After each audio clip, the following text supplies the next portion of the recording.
can remember, I've been popping my collar with a whole bunch of girls hanging around my locker. Even in the ninth grade, I had 6 girlfriends, 2 blacks, 2 whites, and 2 Mexicans.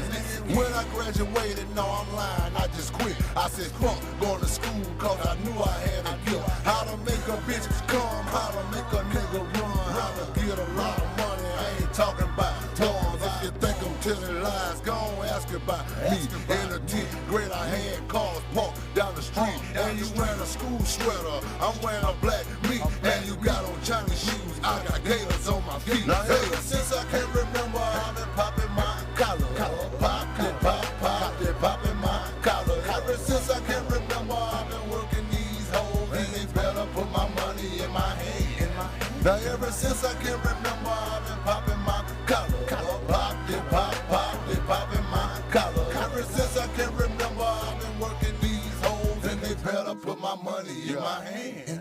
Well, I'm the last Mr. Big, and they call me Diamond Eye. I can take my shades off, and I can blind the whole sky. Niggas shot me in my head, but I still didn't die. When I woke up out my coma, told my mama, don't cry. Mr. Big got crawled, that's a goddamn lie. I just put a bunch of diamonds in my goddamn eye. And I'm still so fresh, and I'm still so fly. I'ma keep talking shit till the day I die. Ever since I can remember, I've been showing my ass. Little girls liking me, bringing me their cash. A dime and a nickel, some chips and a chipper. Okay, I got like, I don't know, 45 minutes because I got a game. I'm going to be in and out real quick. That didn't sound right, but whatever. Happy Thursday, everybody. Happy Thursday. Do.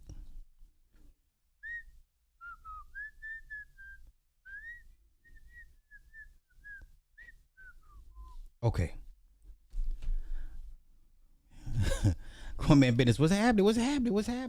All right, let's get into it.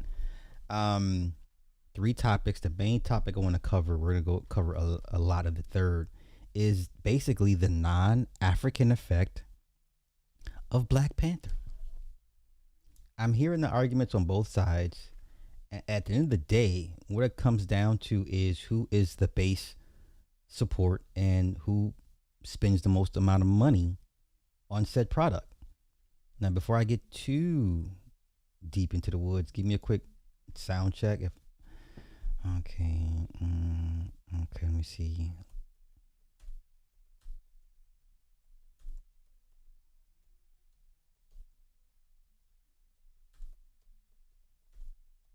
Okay. All right. So real quick, just before I go too crazy with it. Okay.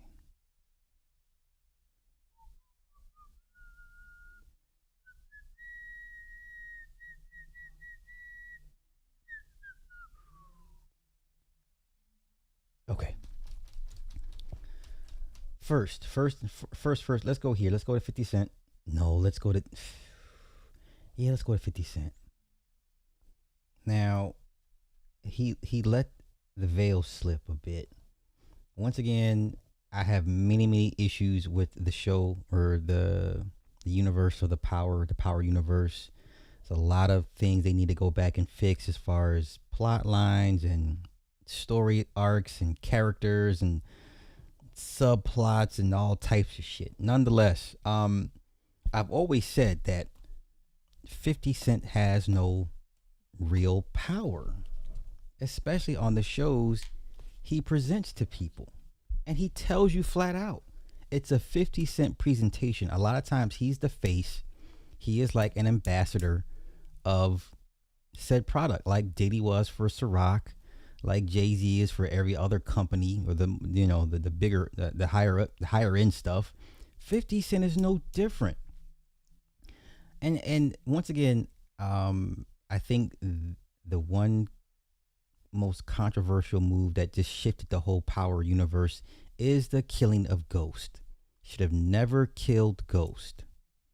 There are tons and tons of stories of Hollywood actors being difficult, causing problems. That the biggest one I can give you off the head is Kevin Costner with the Yellowstone.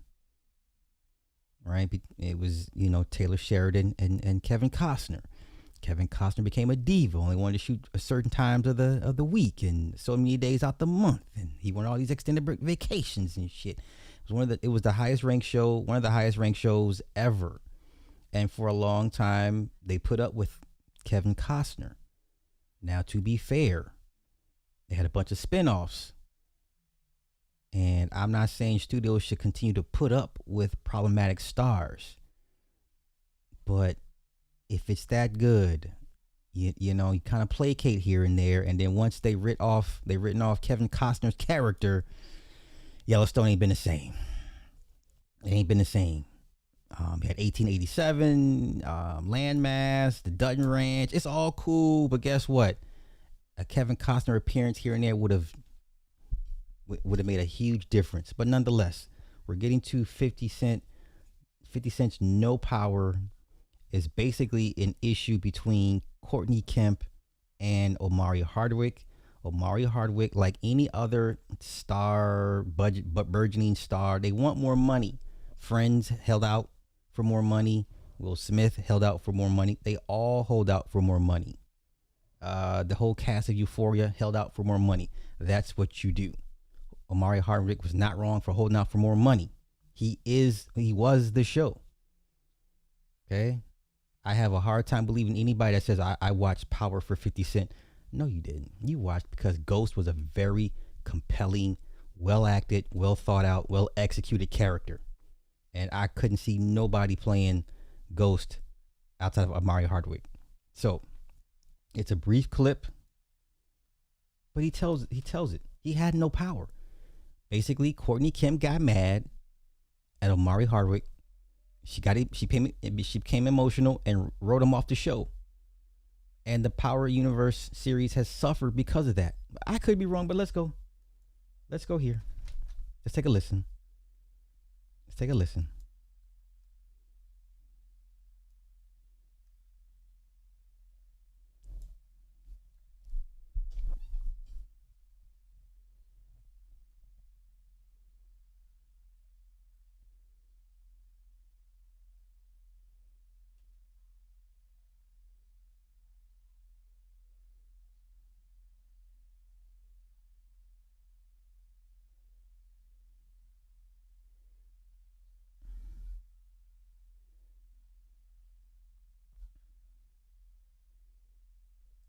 Oh shit, my bad. my bad. Let's run it back. Pay attention. And killing Kanan when it came time, but it was one of those things.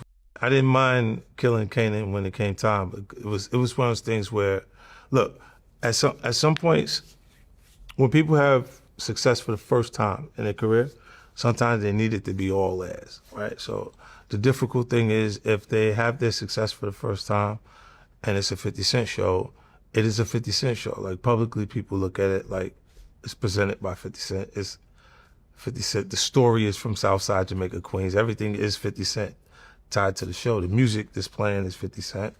It got awkward for the writer.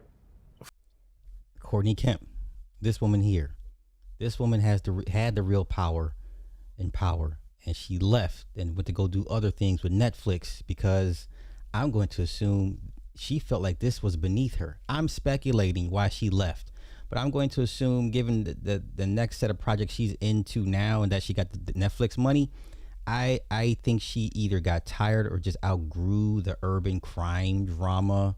I just think she felt power was beneath her. And I think hence her FU to everybody was her killing off the most popular character, the most pivotal character was Ghost. Let's continue. For the showrunner, because she felt like it was registering. Now, I didn't know Agbo was her last name. I always thought it was Courtney Kemp. Oh no. We got a rabbit hole time. What is Courtney? I didn't know that was her last name. I thought it was just Courtney Kemp. What is Courtney Kemp? Agbo. ethnicity. Oh no. Oh no.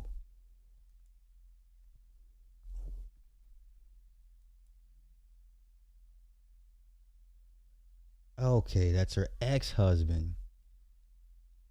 Her former hyphenated last name included Agbo from her ex-husband, who was from Ghana. Okay. Came from her former marriage to. So why are you still keeping it? I don't understand that.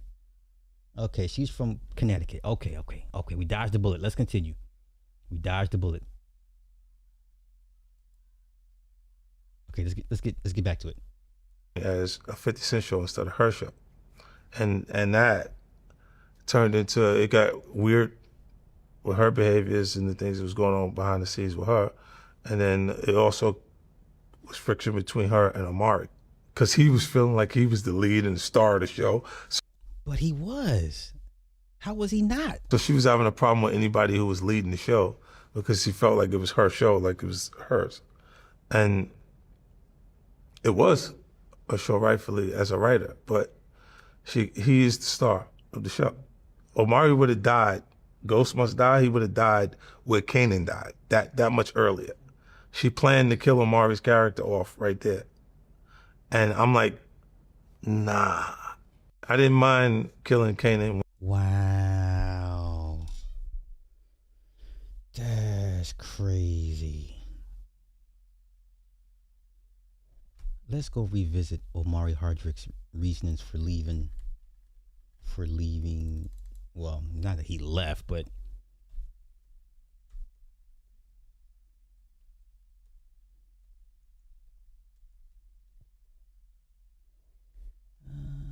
let's see, with power.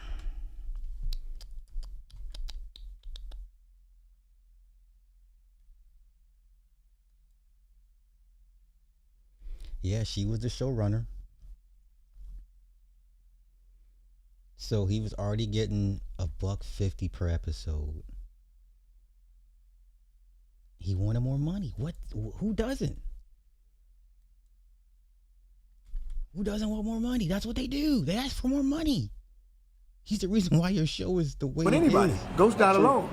He did. That nigga died on the floor. That's crazy. Yeah. That's not good. That's not good. That's not because good. that's not a statement that we should make to the black community.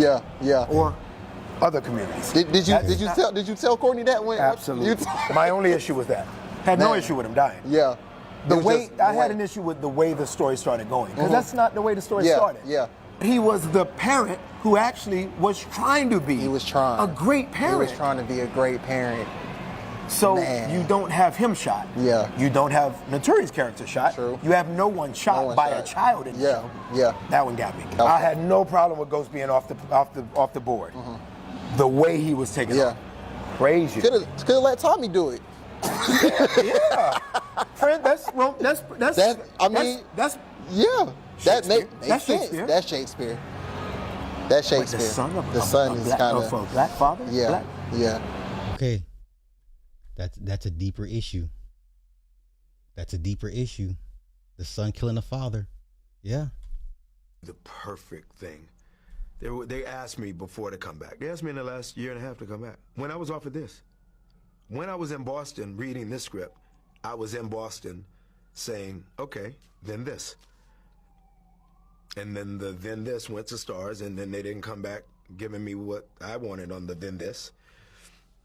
So if they gave me the then this, if they give me, you know what I mean? I know. Yeah. It's a possibility. Yeah, they're right that. Wow. What a fumble. What a fumble.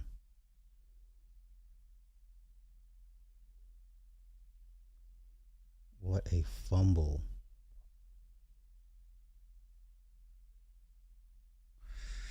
What a fumble.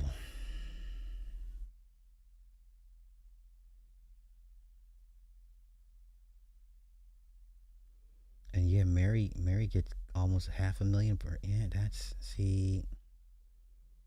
man, listen, off the shoulders of this man's acting, period.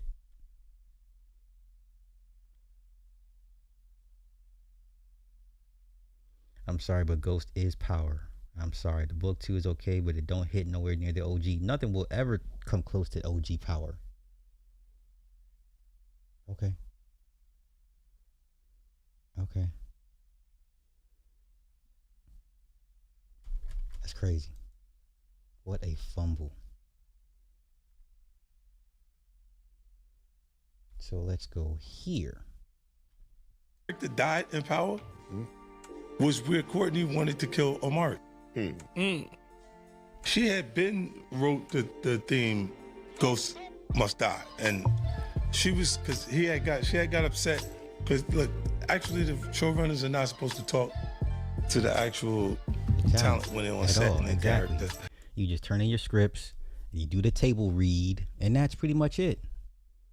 She was giving them a note, like while they were filming, right? And he like he went off at her, and she just hated him. She just wanted to get rid of him. Like I was like, no, leave him. Like I went in the spot that she wanted to kill him, because she was like, well, something big has to happen. I was like, knock me off. Right. I got other shit to do. Yeah. Like I can go do 50 Cent things. Wow. What a bag fumble.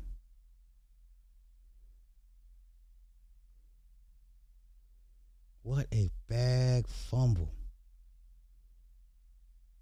She said before during interviews that she had a complicated relationship with her father, and that she saw her father as Ghost and herself as Tariq.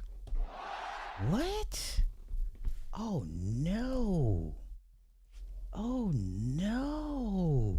This is why we got this trash ass universe. Oh no. Oh no, please don't tell me that's why. Is that why she killed him off? Oh my God.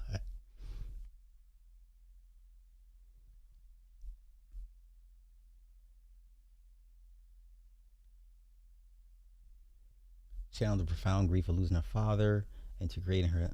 Oh no.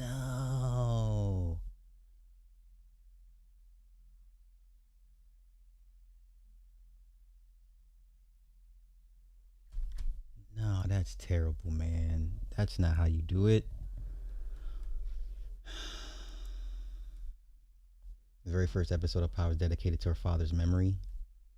Is this the first episode where Tasha's masturbating in front of Sean in the backseat of the truck? Cheesy peach.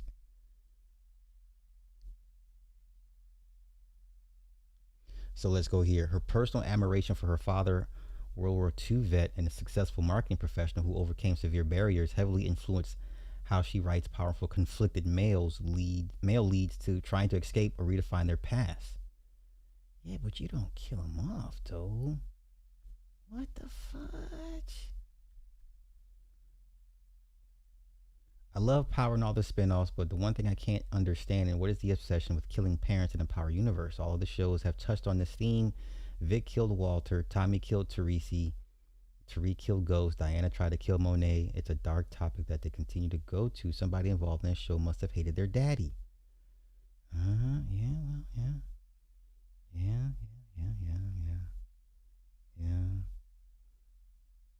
They hate their mother too. All horrible mothers in these shows. Tasha, Monet, Raquel, Tommy's mother. I haven't seen a good mother on this show yet.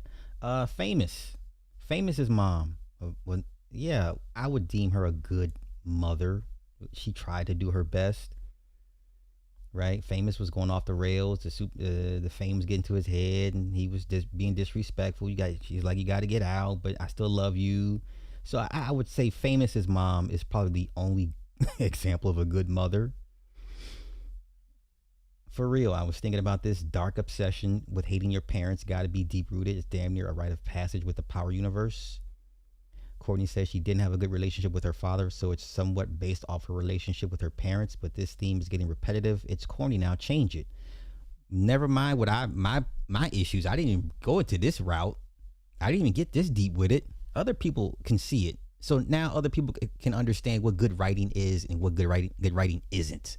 I'm so glad that people are starting to finally see what it looks like.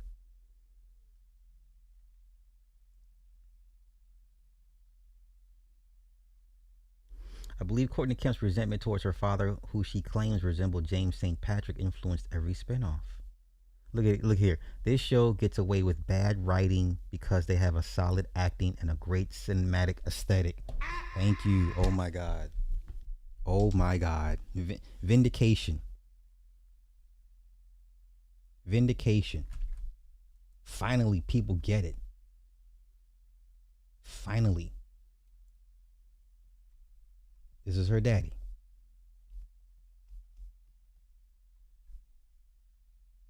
This is her daddy.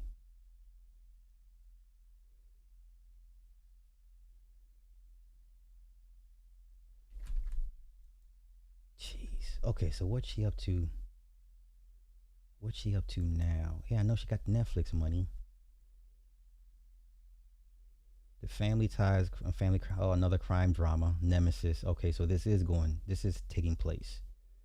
The men and women of Nemesis are at war on multiple fronts, from the streets of LA to their own homes. Detective Isaiah Stiles and criminal mastermind Coltrane Wilder are facing off in a power play for the ages, even if their families would prefer otherwise.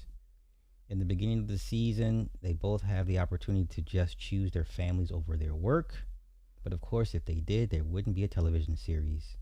Instead, Stiles and Wilder choose their mission again and again. For Wilder, that means cracking safes and taking on increasingly challenging heists. For Stiles, it means chasing Wilder down. So you got urban heat. Okay. Neither man is who you might expect from his particular job description. Stiles is a cop who dresses like himself, talks to you colloquially, and inversely, Coltrane is closed off, look a little closer, however, and the pair have more in common than they'd like to admit. As Stiles and Wilder draw closer and closer to the inevitable confrontation, tensions mount throughout every facet of their. I'm not gonna watch this. I'm not. No.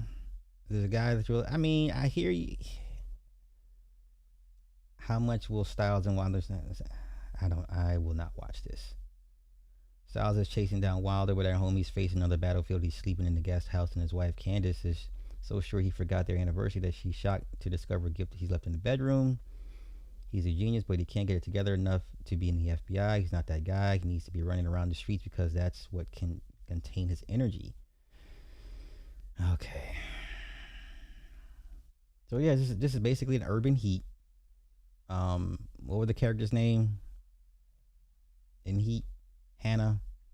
Vincent Hanna was Al Pacino, and De Niro's character was I forget his name, y'all.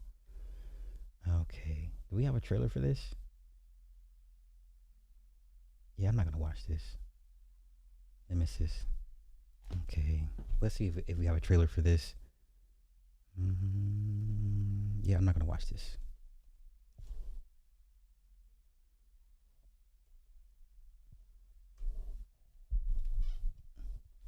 Okay, let's take a look, because I will not be watching. Like a Timu Shamar Moore. You might as well just gotten Shamar Moore for this. I'm already turned off because I don't like the cast. I don't like the look of the cast. Just get Shamar Moore, man. Scrape some money together and get Shamar Moore. Some money together and get Ernie Hudson. Get some more money together and get Ernie Hudson. More money and get Trevante Rhodes. Get some more money and get Trevante Rhodes. It's good. Give it a chance. No, thank you. I don't trust some of y'all's recommendations. I really don't. And it's no offense to y'all, but some of y'all's, I will never take y'all's recommendations serious. Yeah, scrape some money together and get Trevante Rhodes. Let's continue.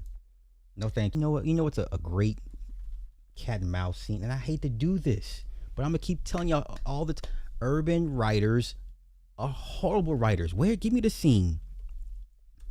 Give me the damn heat scene. Yes. So let's compare scenes. I'm petty. Let's do that, yeah? Is McNeil, Macaulay, and Hannah got more in common than they realize. They both are addicted to their jobs. Yeah? Remember, Hannah is on his fourth, fifth marriage. It's on the rocks because he's always out chasing the bad guys and shit. And McNeil's just, he's that. Come on, man. This cheesy Pete. I hate to be this guy, but urban writers, man. And I listen, I love a good robbery heist movie. But this shit looks, the dialogue, extremely bored. I got to be extremely bored. Matter of fact, the best part of this scene is when he pulled up on him. Like, he had the pistol on him. Wait. When he landed in the helicopter, he's like, how many feet ahead of me is he? Matter of fact, let me find it. Hold up. Heat scene. Hannah chasing.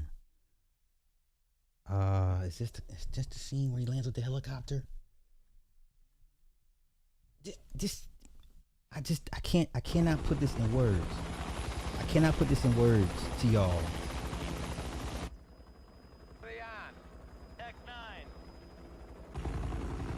I cannot. I'll take the hit, but I cannot put this into words. Like, the blueprint is here.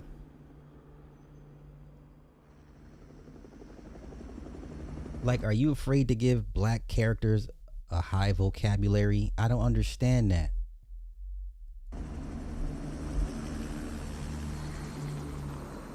Let me get to where he lands.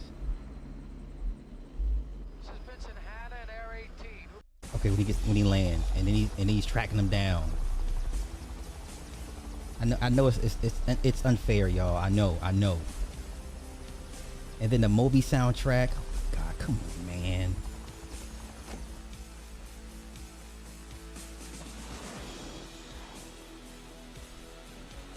You could have taken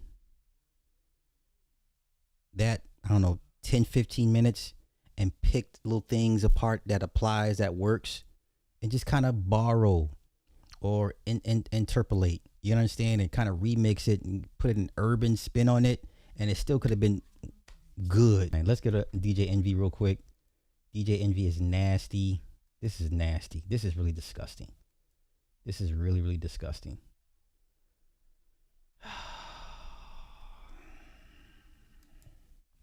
Yeah, I will not be watching Nemesis. Y'all got it. Hey, it's not about what I like. It's about what you like. And if you like it, then that's all the funk that matters. Let's go here before I get out of here. DJ Envy says his wife had to show him how to wash his butt properly. DJ Envy confessed that his wife, Gia Casey, had to teach him how to properly wash his butt in the shower. What? Near the hour 27-minute mark. Hour 27. That's disgusting. So all this time you really ain't been clean, and you made your wife go down on you, and you ain't been clean? That's disgusting. Shower, and I realized he didn't wash his behind. And I said, hey, you got to wash your behind. He said, no. My dad said when I wash my back, just let the water and the soap touch my behind and my good. I'm telling you. I texted the family group chat with him in it, and I told him, so that means, and he's 42. I'm telling him, for the past 42 years, you ain't never washed your behind. I exposed him with our cousins, our siblings. I exposed him for that. So you didn't get no rashes, no infections? I mean, that's a miracle. You didn't, because it's fecal matter back. Fecal matter, man. That's, oh no. That's nasty. You should have hit his wife and be like, I feel sorry for you. Yeah. Oh, he divorced actually 3 times. Oh, that's probably why, because his ass is stinky. Oh, that poor baby, man. He gonna tell that kid. Listen. Oh yeah, I taught my nephew how to shower, and he has 3 boys. Damn, yo. Now, maybe I'm starting to realize the problem here. Salute to our guy, M-Easy. M-Easy was our board up here for many, many years. M-Easy, what's up, brother? M-Easy just texted and said, how far are y'all sticking the soap up your ass? Oh, my God. Who the hell is sticking bars of soap up their ass? Yeah, that's a little kinky. That's a little kinky. Who do that? Like, but he put It the does bar sound like a kink. Like that's a little kinky. Who does that? You don't put. I take the shower gel, put it on the wash rag, lather it up, yeah. Put the Ross rag between the cheeks. Yep, and get up in there. And wipe. But you got to go in the hole a little bit. You know that. And okay, yeah, making that's sure. what you He mean. ain't saying Like, he ain't saying the hole. only about a half a centimeter. Though, And I want the record to not show. Trying to... Another thing that will change your life, This is what fellas. been reduced down to. A bidet. A bidet. Okay, let me get out of here. The last topic I wanted to spend more time on, the non-African effect of Black Panther. Okay, numbers. It's a numbers thing. Now the argument now is, well, it's an African character in an fictional African land. It should be okay for Africans to play T'Challa. My counter argument is, if that were the case, Africans would have heavily supported the comics and the movie, and they don't, and the numbers bear it out. Okay, regardless of what it is, sadly, or the truth is, Black Panther is an American product. It's an American product. Say what you want about Stan Lee, but when Stan Lee turned over writing duties, he gave it to a black man. And the black man is what made Black Panther what it is for everybody else to eat off of. Okay? So, let's go here. Everybody, the most famous writer is Christopher Priest. Okay? The most famous writer is the one that, made Black Panther what it is Christopher Priest. Okay? He did that. He took what Stan gave him and built off of it and made it to what it is, the version that we all refer to. One of the members of the Illuminati, top 5 smartest geniuses in MCU. Like his version is what we associate T'Challa to be. His version. Nobody else's version really matters. Ta-Nehisi Coates is very, very. Anywho, Christopher Priest, what he done with Black Panther is what we all understood Black Panther to be. Okay. Now you had others. Reginald Hudlin, once again, that phenomenal BET series they did showing Black Panther as ruthless, calculating, a strategist, a tribalist. And that's the only time you've ever seen Black Panther beat the hell out of Captain America. And I've been saying that you'll never see that on screen ever again. You'll never see that on a big screen. Let's go MCU Black Panther. Who did he beat up? He didn't beat nobody up. He fought everybody to a draw. There's no scene in no MCU movie where you can say he beat down somebody. He beat nobody down. He fought everybody to a damn draw. Either in the suit or out the suit. When he first came across Bucky, they fought to a draw. They fought to a damn draw. When he came across Cap, and they all got arrested at the end, fought to a draw. You've never seen him beat nobody down. Never. Okay? Yeah, Black Panther with the cape is a problem. Problem. Right? So all these other writers afterwards, he had a couple African writers, but it was a Black American man that set the standard that everybody measures who T'Challa is. That's the metric. That is the ultimate metric. A Black American man did that. Okay? Now let's go to the numbers. Now, once again, the argument is it's a fictional character about African. Okay, but it's an American product. At the end of the day, it's an American product. Okay? Africans don't support. You know why? Because the numbers bear it out. So let's go. Where's Box Office Mojo? Chad, these numbers are crazy. Okay. All right. Oh shit. Hold up. My bad. Hold up. Okay. Now, how much money do you think Black Panther made in South Africa? How much money do you think that movie made? It's inconsequential. That's how much money it made in South Africa. Inconsequential. Let's see here. Where's my 54 markets? Let's go to all 54 markets. Okay. Now, let me know if you see any other African countries besides South Africa? Because I do not. South Africa, it only made $8 million. That's less than 10% of its total gross. This movie grossed to $1.3 billion. $1.3 billion. You're at roughly less than 10%. That's inconsequential. You didn't support this. You don't drive the character. You don't fund the character. You don't support the character. Americans do. Americans do. What is this? This movie made $1.3 billion. What the fuck is this? This is chump. You can keep that. Respectfully, you can keep this. This ain't doing nothing. This ain't doing nothing. Don't let them people fool you, y'all. They lying to y'all. They did not support this. Matter of fact, let's do the updated numbers. Let's go. Let's ask the AI how much money is made since then. How much money did Black Panther make from African box office? It might be up to 10 million now, right? It might be up to 10 million. $10 million across major sub-Saharan African box office regions. In Southern Africa, it made $7.9 million, including South Africa and neighboring countries.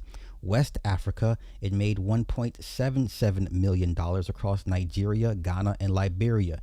East Africa, it made $1.2 million across Kenya, Uganda, Tanzania, and Rwanda. Shut the hell up.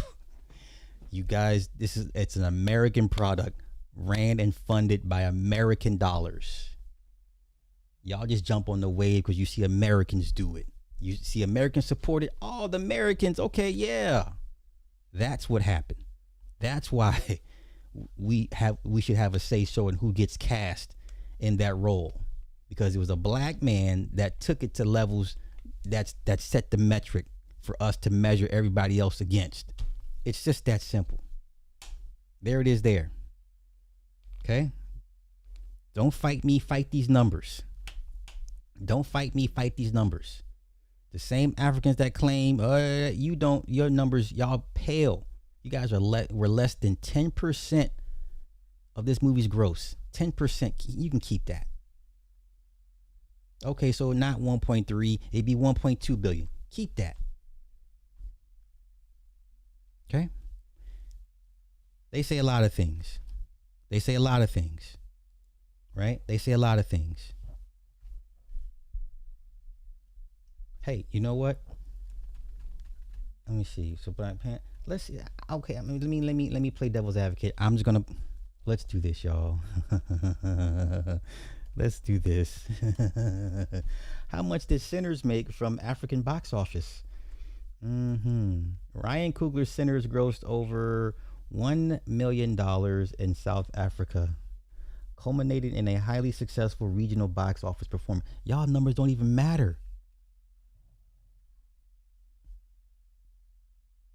South Africa, according to Box Office Mojo, the film earned a lifetime gross of $1 million. Y'all got 54 countries.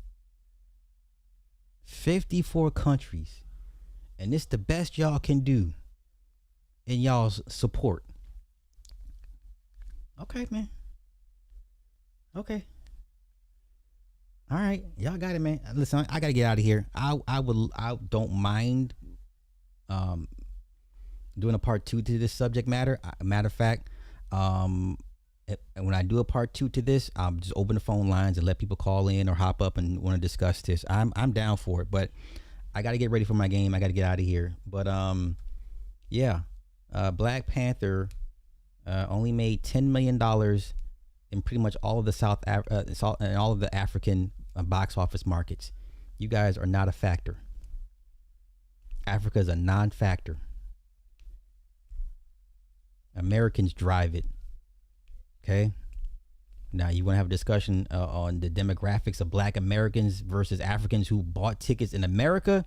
That's a discussion for another day, which I don't think there's real proper metrics because everybody's considered Black here. when it comes to those type of demographics. But once again, I'm here to have a conversation, and this is why Black Americans feel they have the right to say, oh, no, we don't like this casting because our monies go to this. Matter of fact, let's do this one more time. How much did Wakanda Forever? Because, Black Americans are like, we don't like this Wakanda Forever shit. What is this? Right? Who wants to watch a funeral movie? How much did Wakanda Forever make from the African box office? $4.5 million. Keep y'all's money. We don't need it. No, thank you. $4.5 million in total gross from South Africa. So y'all didn't like it either, huh? Oh, okay. So that's half of what y'all spent. Okay. So, interesting. All right, I'll be back. Maybe tonight, definitely tomorrow for sure. So, make of this what you will. It's not a shot to nobody. The numbers bear it out. Africans don't support like they claim. So no, you don't deserve an opinion or a voice in who gets cast in this African made product, this American made product about African society. It's an American product. It's an American product. Christopher Priest set the bar, set the metric. Okay? Y'all have a good one. I'll catch you guys later.